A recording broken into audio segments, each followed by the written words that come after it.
একজন ভক্ত প্রশ্ন করেছেন, প্রভু আমি অনেক দিন ধরে এই প্রসাদভোজী হয়েছি এবং আমার বাড়ির থেকে আমাকে কেউ সম্মতি দেয় না যে আমি প্রসাদভোজী হয়েছি এবং আমি ভক্ত হয়েছি। তবে আমি চেষ্টা করি যাতে ওরা সবাই আমাকে মেনে নেয়। দেখুন, প্রথম কথা, আপনি না কোনো চুরি করেছেন এবং না কোনো ডাকাতি করেছেন। আপনি যেটা করা উচিত সেটাই করেছেন, অর্থাৎ ভগবান আপনাকে সৃষ্টি করেছে এবং আপনি ভগবানের চরণে নিজেকে নিবেদন করেছেন, এতে কোনো খারাপ কিছু নেই। তো প্রথম কথা আমার একটাই বলার, যে যারা এই ব্যাপারটাকে খারাপ ভাবে, তাদের মেন্টালিটিটাই সব থেকে বেশি খারাপ। কারণ যে আমাদেরকে সৃষ্টি করেছে, আমরা তার কাছে নিজেকে নিবেদন করছি, অর্থাৎ নিজেকে সুরক্ষিত রাখার জন্য আমরা তার চরণে নিজেকে নিবেদন করছি। এটা তো খারাপ কিছু নয়। এবং যে এই জগৎ সৃষ্টিকর্তা, অর্থাৎ যে এই জগৎ সৃষ্টি করেছে, এই বিশ্ব ব্রহ্মাণ্ড চরাচর সৃষ্টি করেছে, আমরা তার চরণে নিজেকে নিবেদন করছি। এতে কি কোনো খারাপ কিছু আছে? খারাপ কিছু নেই। প্রথম সবাই আপনাকে খারাপ ভাববে এবং ভুল বুঝবে, তবে ভগবান আপনার সঙ্গে থাকবে এবং আপনার সমস্ত পথে ভগবান সাথী হয়ে চলবেন। ঠিক যেমন অর্জুনের সঙ্গে সারথি হয়েছিলেন, অস্ত্র তোলেননি, তবে যুদ্ধে কিন্তু তাকেই জিতিয়েছিল, অর্থাৎ পঞ্চ পাণ্ডবকে জিতিয়েছিল। ঠিক তেমনি ভগবান শ্রীকৃষ্ণ আপনার সঙ্গেই থাকবে এবং এই ধর্মযুদ্ধে আপনাকেই জেতাবে। আমরা কোনো ভুল করিনি, যারা আমাদেরকে বাধা দেয় তারা ভুল করছে, কারণ তারা এখনো এই সংসার মায়ায় আটকে রয়েছে। সর্বোপরি আমাদেরকে বুঝতে হবে ভগবান কি, ভগবান কে এবং ভগবানকে আমরা কেনই বা সেবা করব। ভগবান হচ্ছে পরম ব্রহ্ম, পূর্ণ ব্রহ্ম, আমাদের এবং এই জড় জগতের, এই বিশ্ব চরাচরের সৃষ্টিকর্তা। তিনি হচ্ছে ভগবান। এবং কেন পুজো করব? দেখুন, আমরা তাকে সন্তুষ্ট রাখবো এই কারণেই, কারণ আমাদেরকে তিনি একটা ডিউটিতে পাঠিয়েছেন এই পৃথিবীতে, এবং এই পৃথিবীতে একটা ডিউটিতে পাঠিয়েছেন। এক একজনকে এক এক রকম ডিউটি দিয়েছেন। কেউ মানুষের সেবা করছে, কেউ পূজা অর্চনা ধর্মপ্রচার করছে। তো এক একজনকে এক এক রকম ডিউটি দিয়েছে এবং যার যখন ডিউটি কমপ্লিট হয়ে যাবে, ডিউটি পরিপূর্ণ হয়ে যাবে, তখন ভগবান তাকে ডেকে নেবে। তো কেউ ভগবানের সেবায়িত, কেউ আবার সমাজ সেবা করছে, কেউ আবার ডাক্তার। তো এইভাবে ভগবান কাউকে না কাউকে পাঠিয়েছে এই যে আমাদের আশেপাশে যেই সমস্ত লোকজন রয়েছে বা যাদেরকে নিয়ে আমরা রয়েছি, তাদের সেবা যত্ন করার জন্য। এবং ভগবান তো আমাদের সর্বোপরি, সবার ওপরে।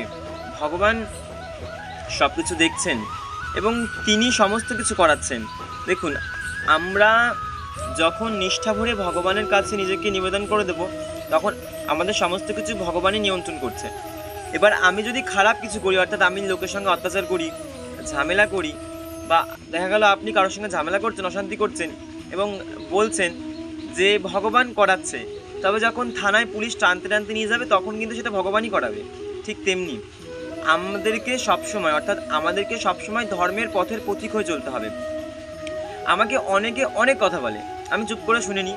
আমি জানি ভগবানের বিচার ঠিক করবে, তবে 1 মাসও যায় না, এর বিচার অর্থাৎ সুবিচার খুব শীঘ্রই হয়ে যায়। তো প্রত্যেকটা ঘটনা যেগুলো ঘটে, আমি চুপ করে থাকি, মাঝে মাঝে উত্তেজিত হয়ে যায়, হয়তো কিছু বলে ফেলি, তবে পরক্ষণে আমি ভাবি যে না, আমাকে চুপ করে থাকতে হবে, কারণ ভগবান যেহেতু আমার সঙ্গেই রয়েছে, তাই শেষ অবধি আমি দাঁড়িয়ে থেকেই দেখতে পারবো যে কী ঘটনা ঘটলো। ঠিক তেমনি আমরা যারা ভক্তরা রয়েছি, আমাদেরকে চুপ করে থাকতে হবে, ঠিক ঘাস ফুলের মতন। ঘাস যেমন নুইয়ে পড়ে, কোনো মানুষ যখন ঘাসের উপর দিয়ে হেঁটে চলে যায়, তখন সেই ঘাসটি একদম নুইয়ে পড়ে, এবং যখন সেই ব্যক্তি সেখান থেকে সরে যায়, তখন সেই ঘাসটি আবারও নিজের মতন আগের অবস্থায় উঠে দাঁড়ায়। কিন্তু না, সেই ঘাসটি সেই মানুষটির ক্ষতি করে এবং না কাটা ফুটিয়ে দেয়, না গালিগালাজ করে, কিছুই করে না। ঠিক তেমনি আমরা যারা ভক্তরা রয়েছি, আমাদেরকেও সেই ঘাস ফুলের মতন হতে হবে এবং সেই ঘাসের মতন হতে হবে, যে আমাদেরকে কেউ কিছু বললে আমরা নুইয়ে পড়বো, আমরা চুপ থাকবো। তবে যখন নিজের আত্মসম্মান নিয়ে কেউ কথা বলবে, তখন তাকে তার জায়গাটা বুঝিয়ে দিতে হবে। ভগবান শ্রীকৃষ্ণ নিজেও স্বয়ং বলেছেন, যখন তোমার অধিকার কেউ ছিনিয়ে নেবে এবং যখন তোমার সম্মান নিয়ে কেউ ছিনিমিনি খেলবে, তখন তাকে বুঝিয়ে দেবে যে তোমার সম্মান কোনো খেলার জিনিস নয় এবং তোমার অধিকার যেটা প্রাপ্য, সেটা নিয়ে কখনো ছিনিমিনি খেলা যায় না। তো নিজের অধিকার এবং নিজের সম্মানের জন্য অবশ্যই লড়াই করা উচিত। তবে যেটা আমার নয় এবং যেটা আপনার নয় সেটা নিয়ে কখনোই লড়াই করা উচিত নয়। আমাদের বাড়ির পাশে একজন রয়েছেন, তো উনি সর্বদা আমাদেরকে নিয়ে কটূক্তি প্রদান করেন, বিশেষ করে আমাদের ফ্যামিলিদেরকে নিয়ে অনেক কটূক্তি প্রদান করেন। তবে যেটা আমার মা এবং আমার বাবা, একজন আদর্শ বাবা মা হিসাবে আমি বলবো, কারণ তিনি মানে এনারা দুজন কখনোই আমাদেরকে বলেন না যে ওদের সঙ্গে উঠছে ঝগড়া করো কিংবা ওদের সঙ্গে বাজে ব্যবহার করো।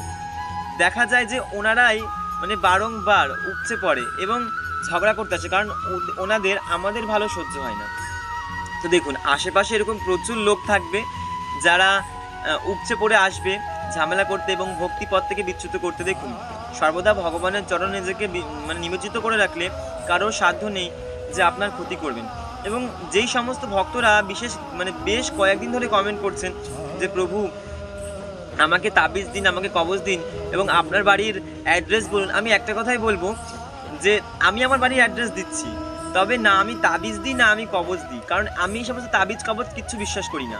নিত্যদিন ভগবানের সেবা করলে এবং নিত্যদিন ভগবানের নাম করলে নিজের পুরো গোটা শরীরই একটা কবজে পরিণত হয়, এবং যখন নিজের গোটা শরীর একটা কবজে পরিণত হবে তখন বিশ্বব্রহ্মাণ্ডে কারোর ক্ষমতা নেই যে আপনার চুলচিরে একটা ক্ষতি করবে। তো সর্বদা রাধা নাম করুন এবং সর্বক্ষণ ভগবান শ্রীকৃষ্ণের চরণে নিজেকে নিবেদন করুন, কারণ ভগবান যখন আপনাকে আগলে ধরবে তখন কোনো কালো জাদু, কোনো জাদুটোনায় আপনাকে ক্ষতি করতে পারবে না। তো আমাদেরকে সর্বপ্রথম এই ব্যাপারটা বুঝতে হবে এবং জানতে হবে যে রাধা নামের কি মাহাত্ম্য এবং কৃষ্ণ নামের কি মাহাত্ম্য। সর্বক্ষণ আমরা সর্বকাজে, যদি স্নান করছি আমরা স্নান করতে করতেও রাধা নাম জপ করতে পারি, আমরা খাচ্ছি খেতে খেতেও আমরা মনে মনে রাধা নাম জপ করতে পারি, আমরা কাজ করতে করতে রাধা নাম জপ করতে পারি। ভগবান শ্রীকৃষ্ণের নাম করার জন্য এবং রাধা নাম জপ করার জন্য কোনো নির্দিষ্ট সময় লাগে না। ভগবান বলেছেন কলিযুগে ভগবানকে পাওয়ার জন্য কোনো সাধনা করতে হয় না, কোনো সাধনা ছাড়াই ভগবান শ্রীকৃষ্ণকে পাওয়া যায়। এবং এই সাধনা আমরা কিভাবে করব? শুধুমাত্র হরিনাম করে করব। আমাদের যে মহামন্ত্র রয়েছে হরে কৃষ্ণ কৃষ্ণ কৃষ্ণ হরে হরে, হরে রাম রাম রাম হরে হরে, আমরা এই মহামন্ত্র সর্বক্ষণ জপ করতে পারি এবং এই জপের মাধ্যমে আমরা ভগবান শ্রীকৃষ্ণকে খুব সহজেই লাভ করতে পারি। আমাদের দাপর যুগে এবং ত্রেতা যুগে, সত্য যুগে দেখা যাচ্ছিল যে কিছু কিছু সন্ন্যাসীরা বছরের পর বছর কোনো গুহাতে ভগবানের সাধনা করত, তবে কি হতো ভগবানকে পেতই না। তবে কলিযুগে ভগবানকে পাওয়া খুব সহজ হয়ে গেছে। আমরা ঘরে বসে, গৃহে বসে আমরা সংসার করতে করতে আমরা ভগবানকে পেতে পারি।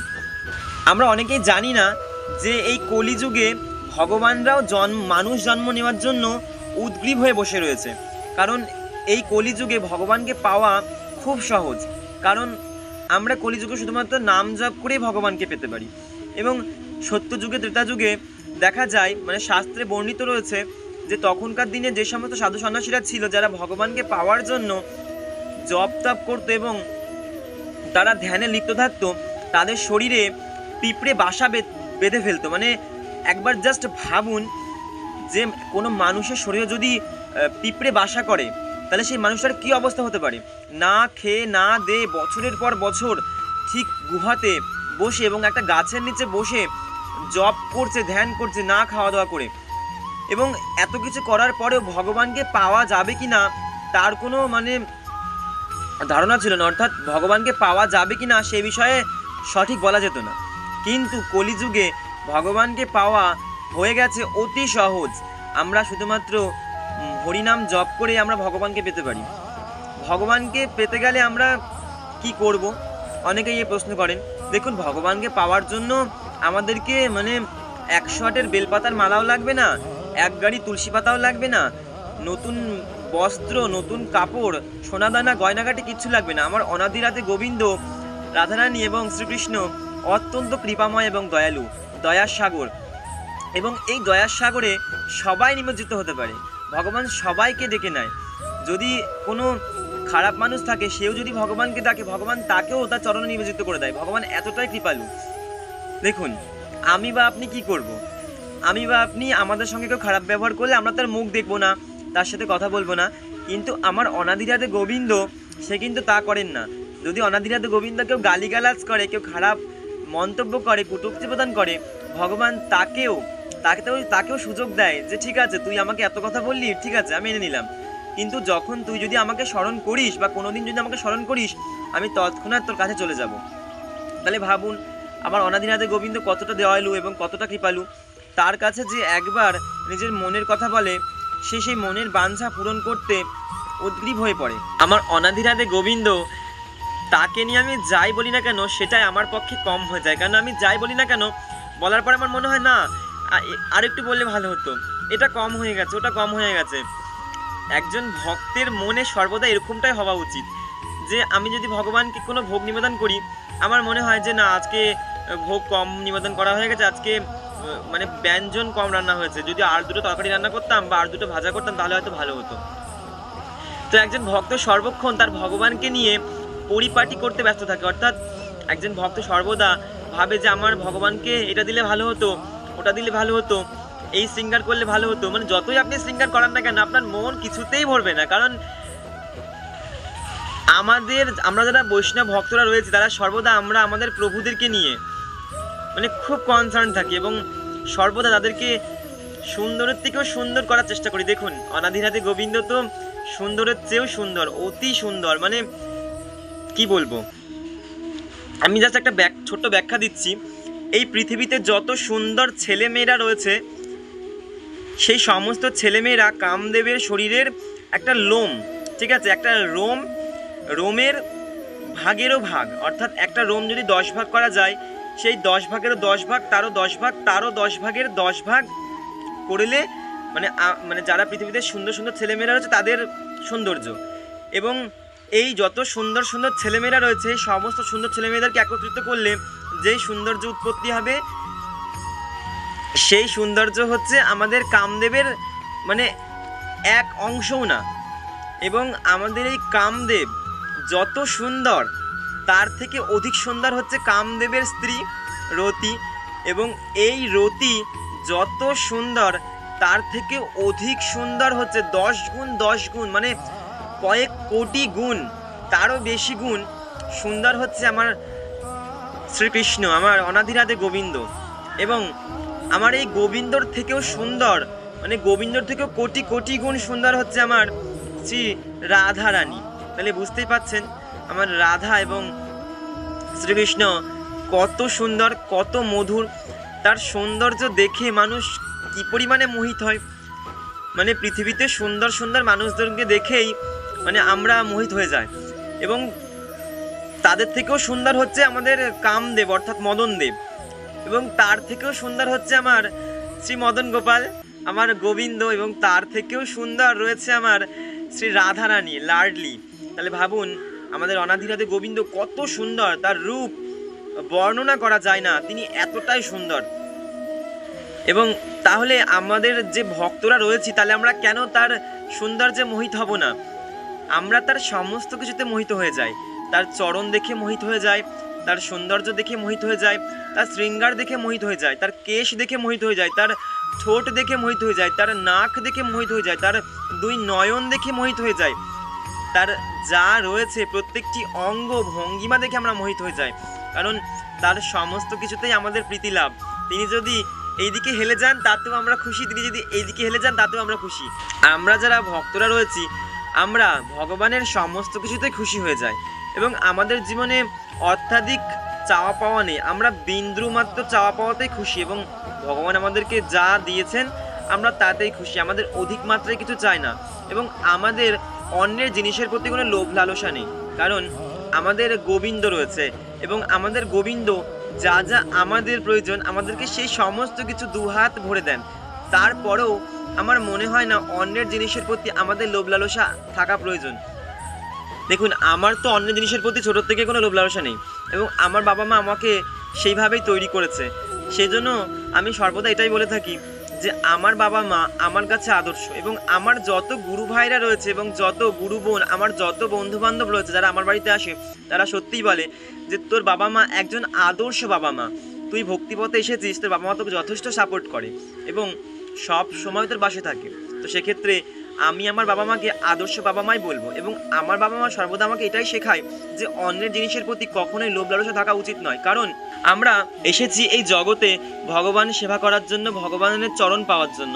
এবং আমার শ্রী গুরুদেবও ঠিক এই কথাই বলেন যে আমরা জন্ম নিয়েছি শুধুমাত্র ভগবানের চরণ পাওয়ার লোভে এবং ভগবানকে সেবা করার লোভে। তো সেক্ষেত্রে আমাদের লোভ সর্বদা ভগবানের প্রতিই থাকা উচিত এবং ভগবানের চরণ কিভাবে পাওয়া যায় আমাদের সেই লোভ থাকা উচিত। কিন্তু আমাদের অন্যের সম্পত্তি এবং অন্যের জিনিসের প্রতি লোভ থাকা একদমই উচিত নয়। কারণ যদি আমরা অন্যের জিনিসের প্রতি লোভ লালসা দেখাই তবে আমাদের মৃত্যুর পর আমাদেরকে আবার জন্ম নিতে হবে এবং সেই জন্ম হবে ভয়াবহ। কাউকে নিতে হবে কুকুর জন্ম, কাউকে নিতে হবে সাপ জন্ম, এবং যেটা নিকৃষ্ট জন্ম সেটা হচ্ছে আমাদের কৃমি। অর্থাৎ এই কৃমি জন্ম সব থেকে নিকৃষ্ট বলে ধরা হয়েছে। কারণ যার মনে যত লোভ এবং যে অন্যের সম্পত্তির প্রতি মানে ধারণার বাইরে লোভ করে এবং অন্যের জিনিস দখল করে থাকে, সে পরবর্তী জন্মে কৃমি হিসাবে জন্মগ্রহণ করে। এবং যে অন্যের জিনিস দখল করে থাকে, ভাগবত বলছে সে কৃমি জন্ম পায় এবং কৃমি জন্ম পেয়ে সে তার জীবন কাটায়। তাহলে বুঝতেই পাচ্ছেন আমরা কৃমিকে কত ঘেন্না করি। এবং যদি আমাদের মৃত্যুর পর আমাদেরকে আবারও জন্ম পেতে হয় তা আবার কৃমি রূপে, তাহলে আমাদের জীবন কিভাবে সার্থক হলো? তাহলে আমাদের এই মানব জন্মে পাওয়ার কোনো মানেই থাকলো না। তাই সবার কাছে একটাই অনুরোধ, আমরা কাউকে নিয়ে হিংসা করব না। আমাদেরকে যে যা বলছে বলতে থাকুক, কারণ ভগবান মাথার উপরে রয়েছে এবং একজন ভক্তের অপমান কখনোই ভগবান শ্রীকৃষ্ণ সহ্য করেন না।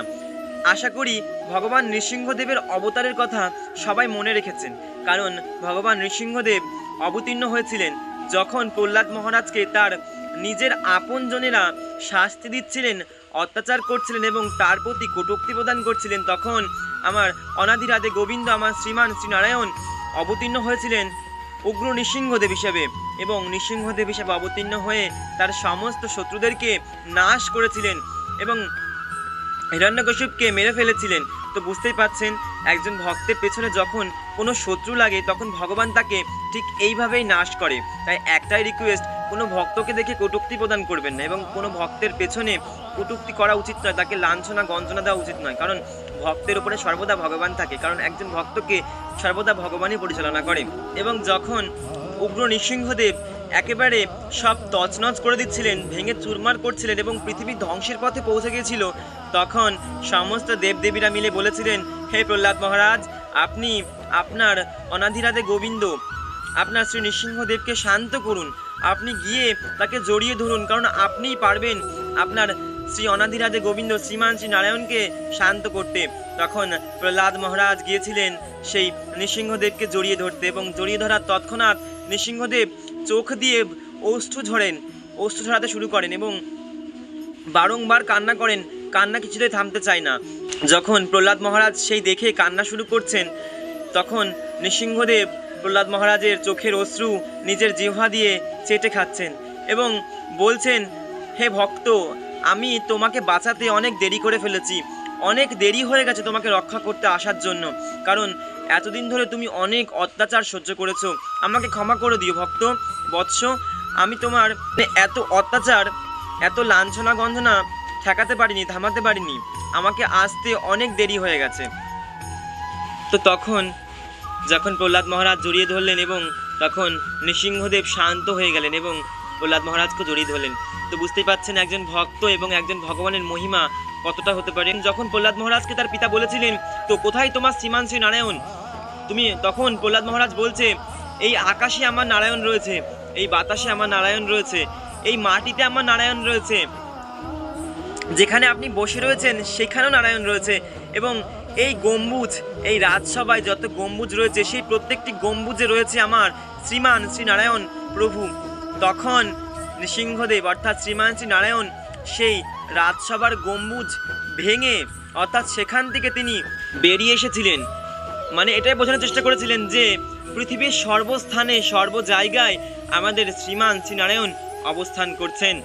তো সেখান থেকে যখন বেরিয়ে আসলো তখন হিরণ্যকশিপু ভয় পেয়ে গিয়েছিলেন এবং তখন প্রহ্লাদ মহারাজ বলেছিলেন, পিতা, আমি আপনাকে বলেছিলাম পৃথিবীর সমস্ত জায়গায় আমার শ্রীমান শ্রী নারায়ণ, আমার শ্রীমান শ্রী বিষ্ণু বাস করেন।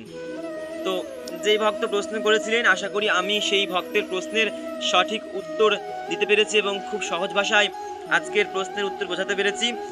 আজকের ভিডিওটি সবাই বেশি বেশি করে শেয়ার করবেন, যাতে এই তথ্যটি সবাই জানতে পারে এবং বুঝতে পারে। তবে দেখা হচ্ছে আবারও নতুন কোনো আধ্যাত্মিক তথ্য নিয়ে। ততক্ষণের জন্য সবাই ভালো থাকবেন, সুস্থ থাকবেন। জয় নিতাই, জয় গৌর, জয় রাধেশ্যাম।